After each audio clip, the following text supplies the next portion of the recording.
সমযোজী বন্ধন সম্পর্কে জানতে হলে আগে সমযোজ্যতা বিষয়টি জানতে হবে। তাহলে আমরা জানার চেষ্টা করি সমযোজ্যতা কাকে বলে।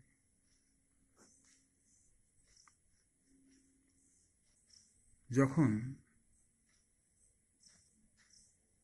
একই মৌলের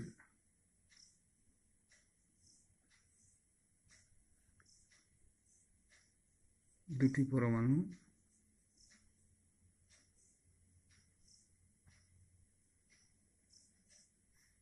বা দুটি ভিন্ন মৌলের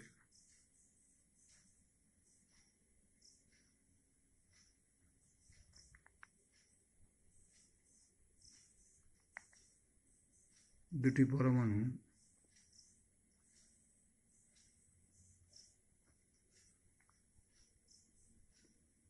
এক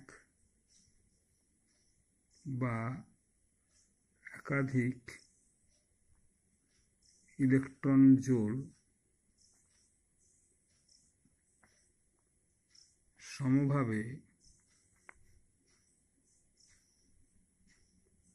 ব্যবহার করে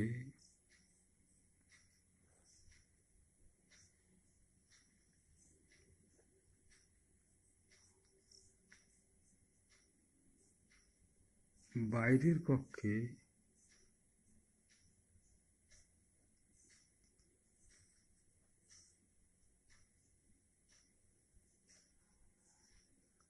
আটটি এবং হাইড্রোজেনের ক্ষেত্রে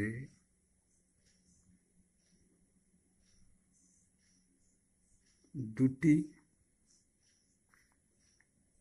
ইলেকট্রন পূর্ণ করে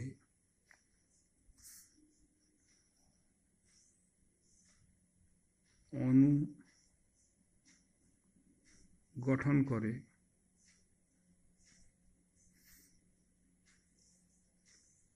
তখন এইরূপ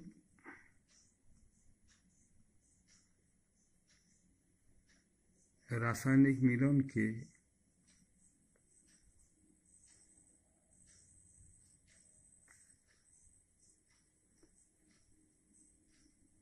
মিলন ঘটানোর ক্ষমতাকে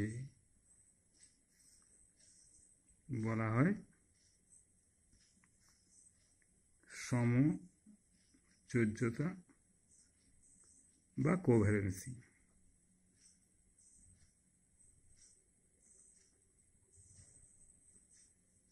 ঠিক আছে,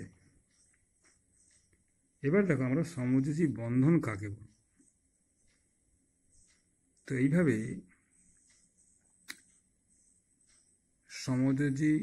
সমযোজ্যতা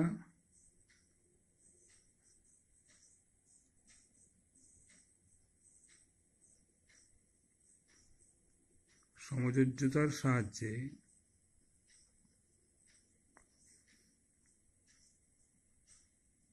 অণু গঠনের সময়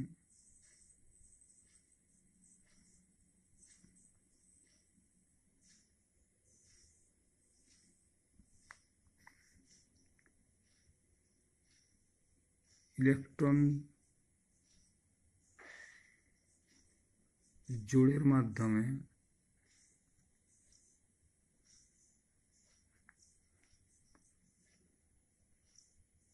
পরমাণুগুলোর মধ্যে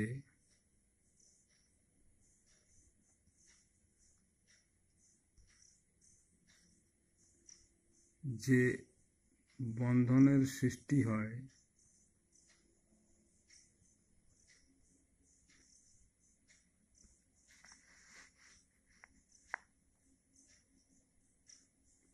তাকে সমযোজী বন্ধন বলে।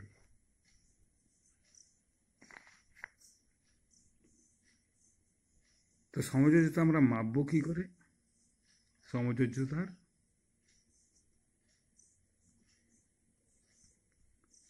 পরিমাপ।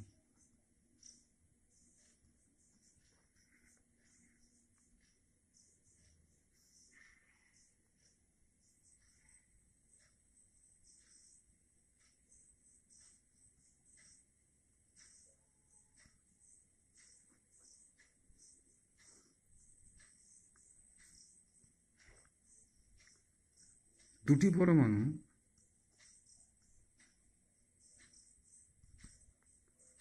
যদি একটি ইলেকট্রন জোড়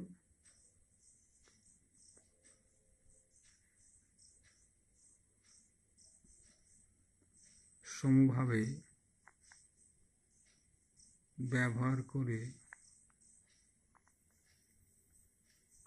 সমযোজী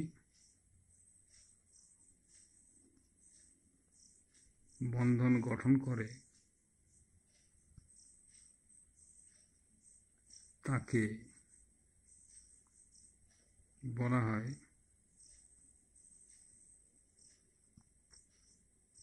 একযোজী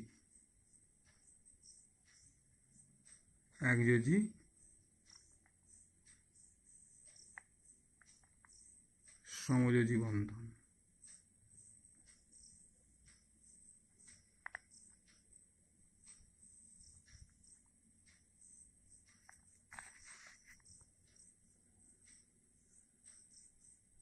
যদি পরমাণু দুটি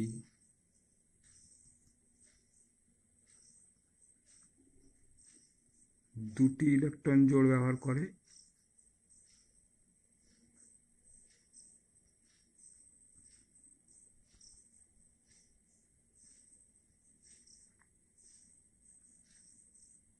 তাহলে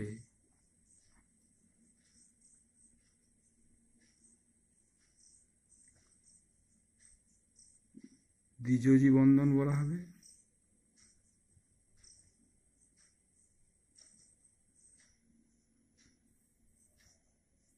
এবং যদি তিনটি ইলেকট্রন জোড় ব্যবহার করে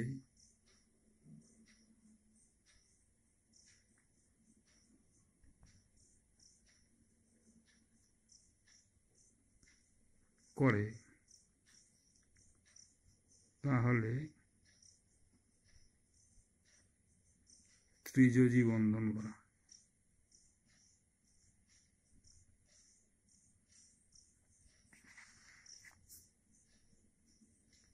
এবারে সমযোজী বন্ধনের কয়েকটি উদাহরণ দেওয়া যাক।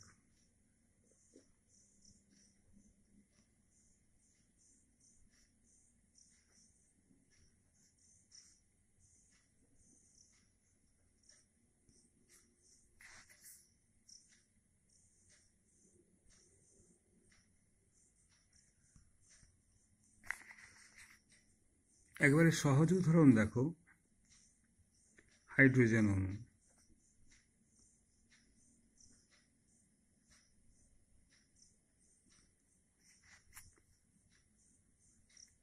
হাইড্রোজেন অণুতে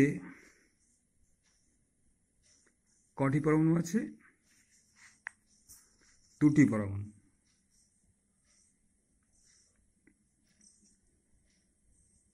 একটি হাইড্রোজেন পরমাণুর বাইরের কক্ষে কটি ইলেকট্রন আছে? একটি ইলেকট্রন। তাকে এই ডটের সাহায্যে প্রকাশ করলাম। আরেকটি হাইড্রোজেন পরমাণু, তার আরেকটি ইলেকট্রন আছে। এবার এই দুটো হাইড্রোজেন পরমাণু এই ইলেকট্রন এবং ইলেকট্রন দিয়ে একটি ইলেকট্রন জোড় গঠন করলো। কীরকমভাবে? যদি আমরা এইভাবে দেখাই, এটা হাইড্রোজেন পরমাণুর কক্ষক, এটা আরেকটি হাইড্রোজেন পরমাণুর কক্ষক। ইলেকট্রন জোড় দুটো, ইলেকট্রন জোড়টি এখানে আছে। এই হাইড্রোজেন পরমাণু একটি ইলেকট্রন দিয়েছে, এই হাইড্রোজেন পরমাণু একটি ইলেকট্রন দিয়েছে।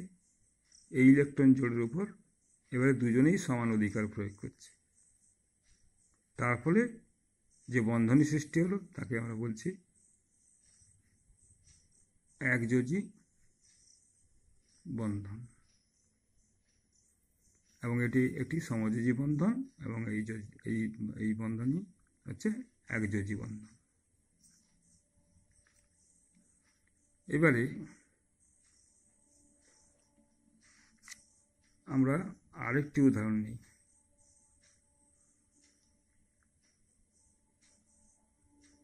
অক্সিজেন অণু।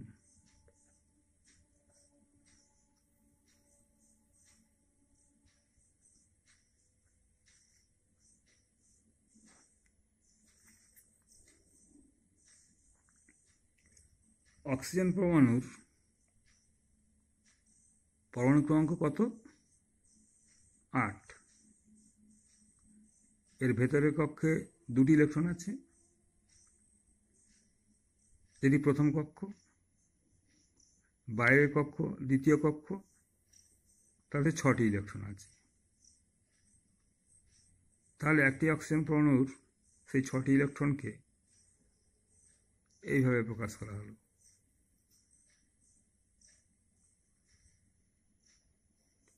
আরটি অক্সিজেন পরমাণু তার ইলেকট্রনগুলিকে এইভাবে প্রকাশ করা হলো। এবার এই দুটি পরমাণু যখন সংযুক্ত হয়ে অণু গঠন করবে, তখন এই ইলেকট্রন দিয়ে একটি জোড় গঠন করবে। এখন আছে 6টি করে। এই ইলেকট্রন জোড়টি গঠিত হলে প্রত্যেকের 7টি করে হবে, তখনও 8টি করে হচ্ছে না, তাই তারা আরও একটি ইলেকট্রন জোড় গঠন করবে। কীরকমভাবে আমরা দেখাই।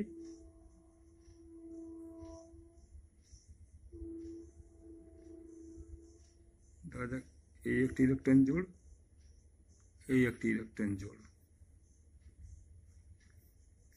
তাহলে এই দুটো এই 4টে ইলেকট্রন এখানে থাকলো, বাকি এর আরও 2টো ইলেকট্রন এখানে আছে, আরও 2টো ইলেকট্রন এখানে, এরও সেরকম আরও 4টে ইলেকট্রন আছে। এবারে গুণে দেখো, 2, 2, 4, 2, 6, 2, 8। এই অক্সিজেন পরমাণু খুশি। আবার এই অক্সিজেন পরমাণুর জন্য দেখো 2, 2, 4, 2, 6, 2, 8, এও খুশি। কারণ এই দুটো পরমাণুরই বাইরের কক্ষে 8টি করে ইলেকট্রন হয়ে গেছে, এবং ওই দুটো পরমাণুই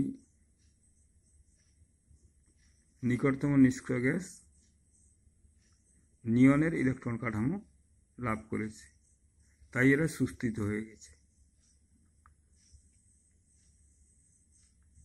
এবারে বন্ধনগুলি আমরা কেমন দেখাবো? ও সিঙ্গেল বন্ড, ডাবল বন্ড, ও। আর এই যে ইলেকট্রনগুলি থাকলো,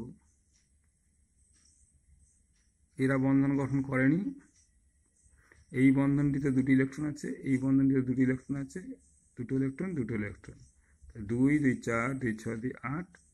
এরও হিসাব করলে দেখো 2, 2, 4, 2, 6, 2, 8। হ্যাঁ, আমরা যে কথা বলছিলাম, এই অক্সিজেন পরমাণুর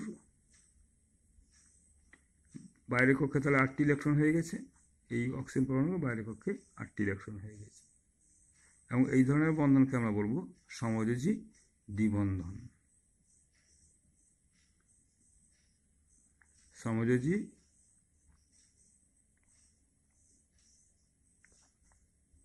দ্বিবন্ধন। এবার আরেকটি উদাহরণ দিই, নাইট্রোজেন অণু।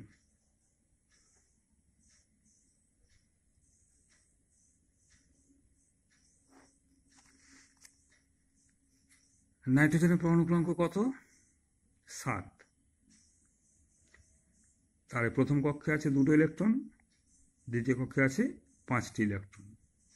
আমরা কেবলমাত্র বাইরের কক্ষের ইলেকট্রনটি দেখাবো। তাহলে একটি নাইট্রোজেন পরমাণু, তার বাইরের কক্ষে 5টা ইলেকট্রন আছে। তাহলে 1টা, 2টো, 3টে, 4টা, 5টা। আবার এই নাইট্রোজেন পরমাণু, তার বাইরের কক্ষে 5টা ইলেকট্রন আছে, 5টা। এই দুটো পরমাণু এবার দেখা যাক এটা কটা সমযোজী বন্ধন গঠন করে। তাহলে নাইট্রোজেন পরমাণু তার বাইরের কক্ষটা এটা, এই নাইট্রোজেন পরমাণু তার বাইরের কক্ষটা এটা। এবার দেখো আমি একটি ইলেকট্রন জোড় দিলাম এই ইলেকট্রনটা নিয়ে, আবার এই ইলেকট্রন নিয়ে আমি আরেকটা ইলেকট্রন জোড় করলাম।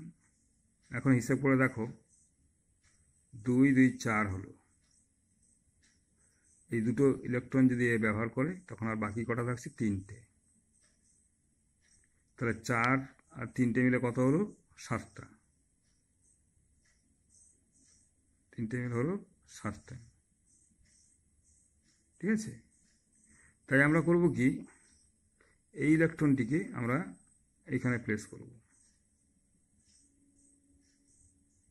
এবং এর আরেকটি ইলেকট্রনকে এখানে প্লেস করব।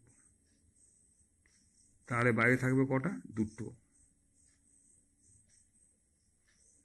এই ইলেকট্রনটিকে আমি মুছে দিলাম। তাহলে আমরা পাচ্ছি কি, দেখো 2 2 4 2 6 2 8, 2 2 4 2 6 2 8। তাহলে নাইট্রোজেনের অণুতে 3টে বন্ধনের সৃষ্টি হলো। এছাড়া দেখো একটি ইলেকট্রন থেকে গেছে, ইলেকট্রন জোড়, এইখানেও একটা ইলেকট্রন জোড় থেকে গেছে। এই ইলেকট্রন জোড়গুলোকে আমরা বলবো নিঃসঙ্গ ইলেকট্রন জোড়। তাহলে এটাকে আমি বলছি নিঃসঙ্গ ইলেকট্রন জোড়, এটাকেও আমরা বলছি নিঃসঙ্গ ইলেকট্রন জোড়। নিঃসঙ্গ ইলেকট্রন জোড় অক্সিজেনের ক্ষেত্রে সেইভাবে আসবে, এটা এটা এটা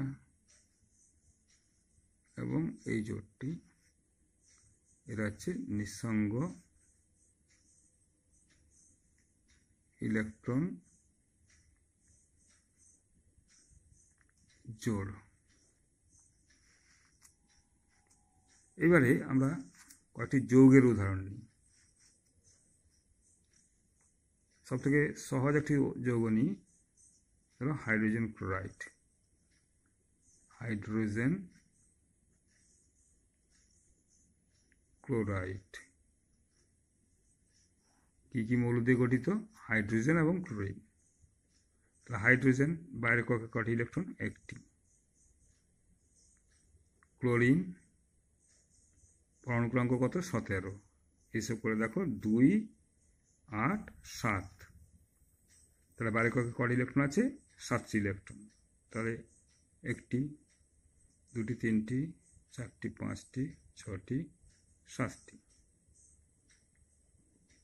এবারে দেখো হাইড্রোজেন পরমাণু তার বাইরের কক্ষে একটি ইলেকট্রন, ক্লোরিন পরমাণু তার বাইরের কক্ষে 7টি ইলেকট্রন। 8টা হতে হলে আর একটি দরকার। তাহলে হাইড্রোজেনের একটি ইলেকট্রন আর ক্লোরিনের একটি ইলেকট্রন জোড় সমভাবে ব্যবহার করলো। হাইড্রোজেন আর বাইরে নেই, একটি ইলেকট্রন ছিল, এখানে দিয়েছে। ক্লোরিন একটি ইলেকট্রন দিয়েছে, ক্লোরিনের মোট ছিল 7টি, তাহলে বাইরে আছে আরও 6টি। হাইড্রোজেনও খুশি, 2টি ইলেকট্রন গ্রহণ করে, 2টি ইলেকট্রন থাকার জন্য এই 2টি ইলেকট্রনের উপর হাইড্রোজেনও ভাগ বসাচ্ছে, ক্লোরিনও ভাগ বসাচ্ছে। তাহলে হাইড্রোজেন তার নিকটতম নিষ্ক্রিয় গ্যাস হিলিয়ামের ইলেকট্রন কাঠামো লাভ করলো, ক্লোরিন তার নিকটতম নিষ্ক্রিয় গ্যাস আর্গনের ইলেকট্রন কাঠামো লাভ করলো। এইভাবে গঠিত হলো H সমজীবী বন্ধন Cl, এই সেল অণু গঠিত হলো। এরপরে আমরা অন্য একটি উদাহরণ নিই। ধরা যাক আমরা carbon dioxide, CO2, carbon dioxide. কার্বন ডাইঅক্সাইডে দেখো কার্বন আর অক্সিজেন আছে। কার্বনের একটি পরমাণু, অক্সিজেনের দুটি পরমাণু। যখন কোনো যৌগতে একটা মৌলের একটি পরমাণু থাকবে আর অপর মৌলের একাধিক পরমাণু থাকবে, তখন যে মৌলের একটি পরমাণু আছে তাকে কেন্দ্রে রাখতে হবে।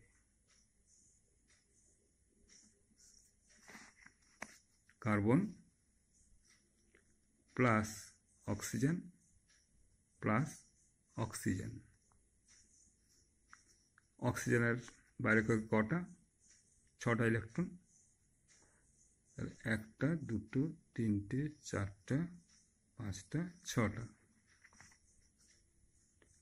কার্বনের মোট 6টা ইলেকট্রন, ভিতর কক্ষে 2টো, বাইরে কক্ষে 4টা। তাহলে 1টা, 2টো, 3টে, 4টা। অক্সিজেনের আগের মতোই 1টা, 2টো, 3টে, 4টা, 5টা, 6টা। এইবারে আমরা যদি বন্ধনগুলো গঠন করি তাহলে দেখো বিভিন্নভাবে দেখানো যায়, আমি সহজভাবে দেখাচ্ছি এই উদাহরণটি। তা কার্বন, এই ইলেকট্রন, এই ইলেকট্রন, অক্সিজেন, এই ইলেকট্রন, এই ইলেকট্রন। আমরা বাকিগুলো পরে আঁকবো। আর কার্বনের দুটো ইলেকট্রন এদিকে আঁকলাম, অক্সিজেনের 2টো ইলেকট্রন কার্বনের দিকে লক্ষ্য করে আঁকলাম, বাকিগুলো এদিকে বসালাম, এদিকে বসালাম, এদিকে বসালাম। এবার এই দুটো ইলেকট্রন দিয়ে একটি জোড় গঠন করলো। কমপক্ষে একটা করে বন্ধন তো হবে দুটো পরমাণুর মধ্যে। আবার এই দুটো কার্বন এবং অক্সিজেনের মধ্যে এই ইলেকট্রন নিয়ে একটি জোড় গঠন করলো। এবার গুণে দেখা যাক মোট কত হচ্ছে। কার্বনের চতুর্দিকে দেখো 2, 2, 4, 2, 1, 3, 1, 4, 2, 6। অক্সিজেনে দেখো 2, 3, 4, 5, 6, 7। এই অক্সিজেনে দেখো 2, 3, 4, 5, 6, 7। এরও 8টা হয়নি, এরও 8টা হয়নি, এরও 8টা হয়নি। এর 8টা হতে 2টো বাকি, এর 8টা হতে 1টা বাকি, এর 8টা হতে 1টা বাকি। তাহলে যদি এখানে একটি বন্ধন গঠিত হয় তখন অক্সিজেন দেখো 8টা হয়ে গেল, কার্বনের এখন 7টা হলো। এবার সেই জন্য এখানে একটা বন্ধন গঠন করলে দেখো অক্সিজেনও 8টা হয়ে গেছে, এই কার্বনের 8টা হয়ে গেছে, এই অক্সিজেনও 8টা হয়ে গেছে। তাহলে আমরা এবারে বলতে পারি তাহলে কেন্দ্রে আছে কার্বন, এখানে 2টো বন্ধন গঠিত হয়েছে, এখানে 2টো বন্ধন গঠিত হয়েছে, একটা লোন পেয়ার আছে বা নিঃসঙ্গ ইলেকট্রন জোড় আছে, আর একটা নোল পেয়ার আছে বা নিঃসঙ্গ ইলেকট্রন জোড় আছে। এই অক্সিজেনের সেই একই রকম ঘটনা, এখানে একটা লোন পেয়ার বা ইলেকট্রন জোড় আছে, নিঃসঙ্গ ইলেকট্রন জোড়, এখানে একটা নিঃসঙ্গ ইলেকট্রন জোড় আছে। তাহলে কার্বন ডাইঅক্সাইডে কার্বন এই অক্সিজেনের সঙ্গে সমযোজী দ্বিবন্ধন গঠন করছে, আবার অপরদিকে আরেকটা অক্সিজেনের সঙ্গেও সমযোজী দ্বিবন্ধন গঠন করছে। তাই আমরা বলতে পারি যে কার্বনের সমযোজিতা হচ্ছে 4। আরেকটা উদাহরণ দিই, মিথেন।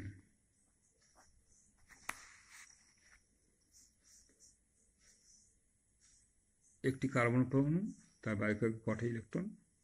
4টা, প্লাস 4টে হাইড্রোজেন পরমাণু, প্রত্যেকের একটা করে ইলেকট্রন আছে। এখান থেকে তাহলে কার্বনের এদিকে একটা ইলেকট্রন, এদিকে একটা ইলেকট্রন, এদিকে একটা ইলেকট্রন, এদিকে একটা ইলেকট্রন। আর হাইড্রোজেন পরমাণুগুলোকে আমার চারদিকে বসাতে হবে। এই একটা ইলেকট্রন, এই হাইড্রোজেন পরমাণু এই একটা ইলেকট্রন, এই হাইড্রোজেন পরমাণু এই একটা ইলেকট্রন, এই হাইড্রোজেন পরমাণু এই একটা ইলেকট্রন। ইলেকট্রন জোড় হলো, ইলেকট্রন জোড় হলো, ইলেকট্রন জোড় হলো, ইলেকট্রন জোড় হলো। দেখো কার্বনের বাইরের কক্ষে এখন 2, 2, 4, 2, 6, 2, 8। হাইড্রোজেনের 2, হাইড্রোজেনের 2, হাইড্রোজেনের 2, হাইড্রোজেনের 2। আমরা সংজ্ঞা দেওয়ার সময় বলেছিলাম, সমযোজিতার সংজ্ঞা দেওয়ার সময়, যে হাইড্রোজেনের ক্ষেত্রে দ্বৈতপূর্তি হবে, অর্থাৎ 2টি ইলেকট্রন হলেই হবে। কারণ হচ্ছে যে হাইড্রোজেনের পরবর্তী মৌল হচ্ছে হিলিয়াম, একটি নিষ্ক্রিয় মৌল যার ইলেকট্রন বিন্যাস সুস্থিত। সেই জন্য হাইড্রোজেন চাইবে হিলিয়ামের ইলেকট্রন কাঠামো অর্জন করতে। আর কার্বনের যেহেতু বাইরের কক্ষে 4টি আছে, সে চাইবে তার বাইরের কক্ষে কী করে 8টা ইলেকট্রন করা যায়। তাই এক্ষেত্রে এইভাবে যদি বন্ধন গঠন করে তাহলে কার্বনেরও 8টি ইলেকট্রন হয়ে যাবে বাইরের কক্ষে, এবং প্রত্যেকটি হাইড্রোজেন পরমাণুরও 2টি করে ইলেকট্রন হয়ে যাবে। কার্বনের অষ্টক পূর্তি হবে, হাইড্রোজেনের দ্বৈত পূর্তি হবে। তাহলে বন্ধনগুলো আমরা এঁকে দেখাই। সি বন্ধন এইচ, বন্ধন এইচ, বন্ধন এইচ, বন্ধন এইচ। এক্ষেত্রে প্রতিটি হচ্ছে একযোজী বন্ধন, প্রতিটি একযোজী বন্ধন। আর কার্বনের সমঝোতা হচ্ছে এক্ষেত্রেও 4। তাই এইভাবে আমরা মিথেন অণুর গঠন দেখালাম। আরেকটা উদাহরণ দিই, অ্যামোনিয়া।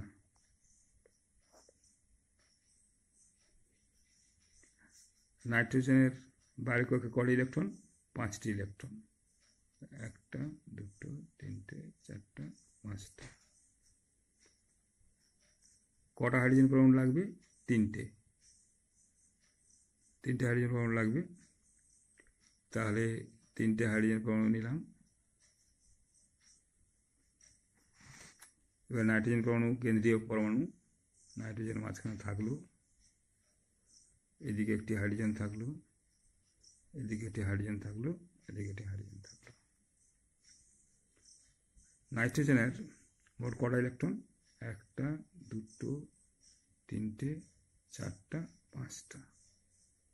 বলে হাইড্রোজেন পরমাণুর বাইরে কটা ইলেকট্রন? 1টি, এর 1টি, এরও 1টি।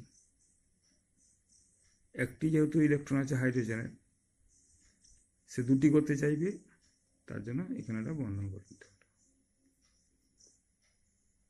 এর ক্ষেত্রে একই ঘটনা হলো।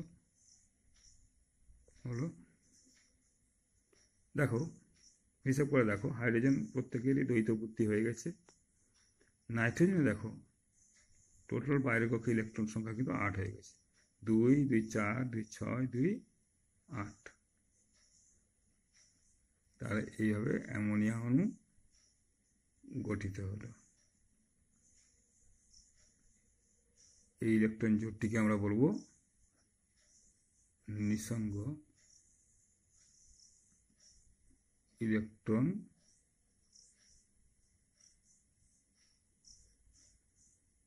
জোড়।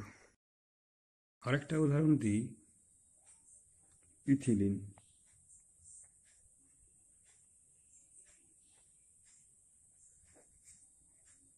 ইথিলিনের সংকেত কি? C2H4। দেখো এখানে কিন্তু কেন্দ্রীয় পরমাণু 2টি, কার্বন, কার্বন, হাইড্রোজেন, হাইড্রোজেন, এদিকে একটা হাইড্রোজেন, এদিকে একটা hydrogen.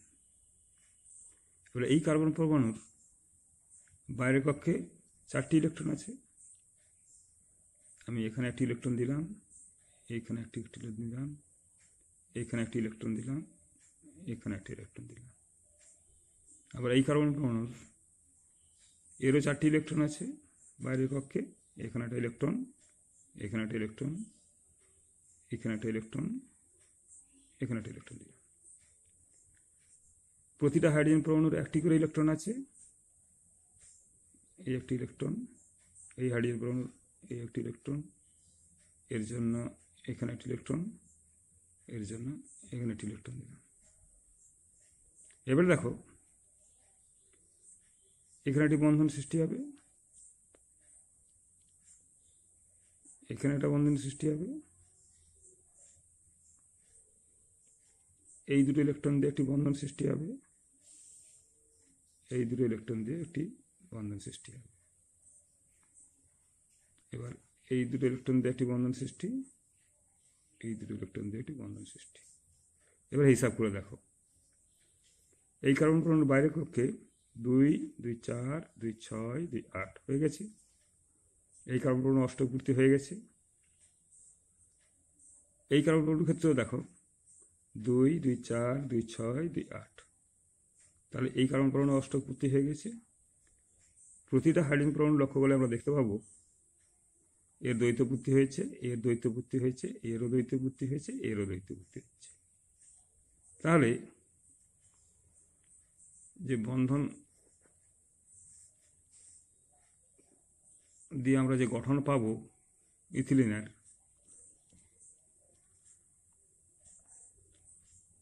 C single bond H,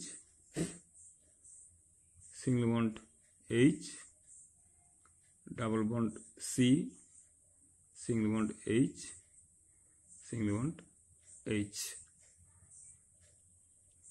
কার্বনের 4 সমযোজিতা, এরও 4 সমযোজিতা, হাইড্রোজেনের যোজিতা 1 বলে প্রতি ক্ষেত্রে একটা করে বন্ধন হয়েছে। এবারে আমরা আরেকটি উদাহরণ দিই, অ্যাসিটিলিন অণু।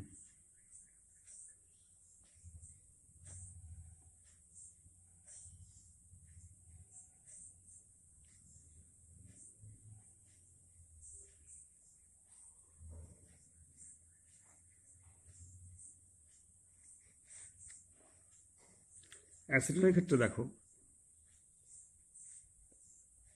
দুটো কার্বন পরমাণু যাদের বাইরের কক্ষে 4টি ইলেকট্রন আছে, তার সঙ্গে 2টি হাইড্রোজেন পরমাণু, বাইরের কক্ষে 1টি করে ইলেকট্রন আছে। এখান থেকে দুটো কার্বনকে আমি এইভাবে প্লেস করলাম, আর হাইড্রোজেন পরমাণু এদিকে একটা, এদিকে একটা। হাইড্রোজেনের বাইরের কক্ষে 1টি ইলেকট্রন আছে, এরও 1টি ইলেকট্রন আছে।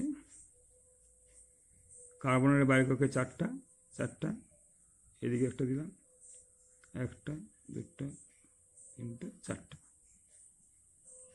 1টা 2টো 3টে 4টা। এই দুটো ইলেকট্রন দিয়ে একটি বন্ধন সৃষ্টি হলো, এই দুটো ইলেকট্রন দিয়ে একটি বন্ধন সৃষ্টি হলো, এই দুটো ইলেকট্রন দিয়ে একটি বন্ধন সৃষ্টি হলো, এই দুটো ইলেকট্রন দিয়ে একটি বন্ধন সৃষ্টি হলো, আর বাকি এই দুটো ইলেকট্রন দিয়ে একটি বন্ধন সৃষ্টি হলো। মোট গুণে দেখো কার্বনের অষ্টক পূর্তি হয়েছে কিনা, 2 2 4 2 6 2 8। এই কার্বনের ক্ষেত্রে দেখো 2 2 4 2 6 2 8। অর্থাৎ এক্ষেত্রে আমরা অ্যাসিটিলিনের যে গঠন সংকেত পাবো, C single bond H, triple bond C, single bond H. Hydrogen 1 বন্ধন কার্বন, ত্রিবন্ধন কার্বন, 1 বন্ধন হাইড্রোজেন। তোমাদের সিলেবাসে যা আছে মোটামুটিভাবে এইরকমভাবে এই গঠন, যৌগগুলোর গঠন বা এই মৌলিক অণুগুলো কয়েকটা আমরা উদাহরণ দিয়েছিলাম, এই মৌলিক অণুগুলোর গঠন এবং এই যৌগিক অণুগুলোর গঠন জানলেই হবে।